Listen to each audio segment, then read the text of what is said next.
So module 6 is on counseling skills. So what are we going to learn in this? We'll see that now. So as of now, what is the some basic principle? Counseling is a permissive relationship. The other client has all the permission to do whatever they want in their life. So this is a permissive relationship. You are not there to control them. Then counseling is centered on difficulties of the client. What the client is facing is what you're going to concentrate. It is not about you.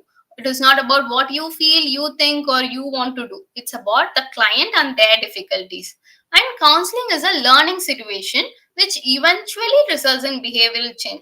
Just because the person has identified, okay, this is my problem, this is what I'm doing wrong, that doesn't mean that they're going to change it in a day or change it in, okay, in the evening, okay, I found this wrong, so from tomorrow I'll change it everything. No, that is not going to happen because they have learned to behave. That has become a habit for them. So it will take place eventually. The change takes place eventually. So, what is the effectiveness in counseling? It depends largely on the readiness of the client. So, the client needs to be a voluntary participant. So, what is mean by voluntary participant? They should be willing to make the changes for themselves. It shouldn't be like they are doing it for you or for their family. It should be for themselves. So, all decision rests with the client. We saw that, right? We are not the decision makers. And okay. So counseling is really important. You have to, it should be kept confidential by you. Whatever it is shared in that counseling session, you have to keep it confidential. Okay. Before you start counseling or you start supporting your students, what is crucial in it? You have to clear your own stuffs and issues. What happens when you don't clear your own stuff and issues? You will be like, one, you will be thinking like, what, these are all a problem. This is very easy in your life. You cannot even face these things. You will feel like the problem the client or the student is having is not important enough. It is not significant enough. So what you have to do, you have to clear your own stuff and issues.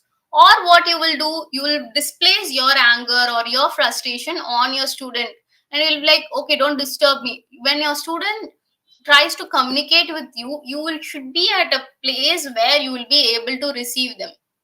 So you have to clear your own stuffs and issues. So moving on, building a rapport. This is an important counseling skill.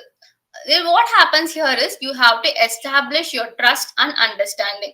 So how do you do that? You have to have a matching posture with them.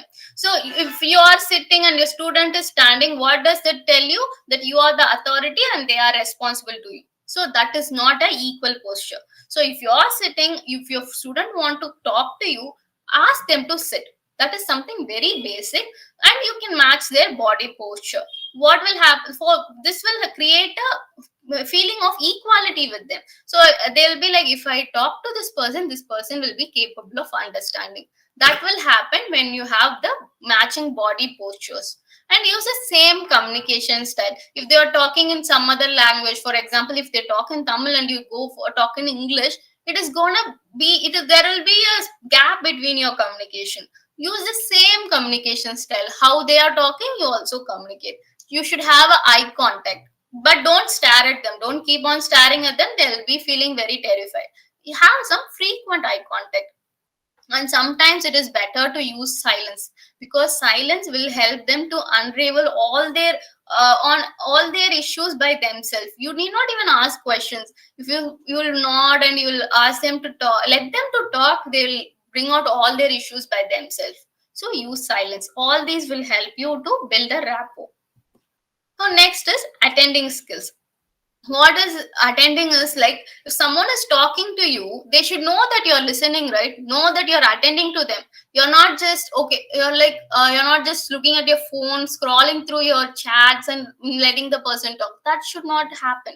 So what is attending skills is, you have to lay aside yourself and give this person the time, and they should feel like they are secure enough to share themselves, and they'll not get lost. And you should not be like, okay, you're like, shut up and I'll go talk to someone else. That should not happen. You should be attending and listening. So manage your own time when you will be available to your students. If you are busy, you have to know that, okay, I will not be able to be myself with them for this hour, so I'll have to schedule it some other time. If you want to converse with your students or be supportive to them, make sure you have good attending and listening skills to them. So what is the main attending skill is solar. Solar, this is a short form for this. Is squarely face the client. You have to sit squarely, and you have to have open posture. You should not have like a cross-armed, closed thing. No, you have your hands should be open, and you should be welcoming. Lean in on occasion when they're talking, and you get somewhat you get into their face. Lean forward so that they'll know that you're listening to them. Make frequent eye contacts. Be relaxed and natural behavior. Don't if they say something like, oh my god, this happened, this is not a natural behavior. You should be very relaxed. Okay, that happened. You should have a neutral reaction to all their issues. So this will help them feel like, okay, this person is listening, but they are not judging me. This is solar. Okay, so what happens? You're just not gonna be talking, right? Your body will be communicating more than your words. So, non-verbal cues validates or invalidates your verbal communication. You will be saying, okay, that's fine with your mouth, but you'll have these judgmental eyes, no? They'll find it out. They'll find it out very easily because your body communicates volumes more than your words. So your bodily behavior, your facial expression, your voice, even your tone, if you are saying okay now, and like you'll be like, okay, this is normal, is different from okay, that shows some annoying, right? Like, okay, just stop talking, it feels like that. So your voice related behavior, observable physiological responses. For example, if you start breathing so heavily when they are talking, it will be very awkward for them, right? So that is observable physiological responses. And physical appearance, how you appear before them, like whether you're sitting professionally, all these are non-verbal cues. So what is this? I told you, the counseling through body language is 55 percentage, and your tone will set that for 38 percentage, and your words are only 7 percentage. So whatever word you're communicating, your body and your tone will communicate it many times more. So teacher encompass non-verbal communication. How you do it? By using gestures and body language. You should not have a closed arm and expect your students to believe, to trust you and express everything. You should have a good body gestures and body language. So active listening. So what is active listening? Is where your clients are in their life. You have to listen. Okay, if my student is explaining something, are they talking about childhood, or they talking about adolescence, or where they're now, right now? And you can use this to detect the gaps and distortions and dissonance. It can sometimes be the childhood trauma coming out now. So you can find out by active listening. If you listen to them, they'll say out everything. And you have to listen to allow empathy. You have to be very empathetic, and we'll see what empathy is about. Listen with appropriate interruption. Listen to your questions. For example, if you ask some question, you have to be sure about what you're asking. So then, and there can be appropriate interruption. You can be like, oh, what happened next? What happened next? You cannot do that. You have to use appropriate interruptions and listen to oneself. Before talking out to the client, you have to listen what you are talking. Okay, then listen without diagnosing. When the client student starts talking, you should not feel like, okay, this is the problem with them, I have diagnosed it. No, that doesn't happen like that. Somebody might be having issues with time management or goal setting now and motivation now, but their issue would have started with the childhood trauma. You might not know. So listen without diagnosing them. Then empathy. Empathy is putting the what you would feel as me in your shoes, like, but what would I would feel as you in your shoes. This is like, what are they going through? You will feel from their own perspective. You're not gonna feel like you. The sympathy is different from empathy. Sympathy is feeling pity for them.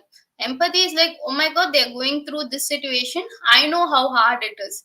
Like that, if I was going through that situation, it will be very much hard for me. So that is empathy. You're putting yourself in that person's place and you are thinking about them. Putting yourself in someone's position.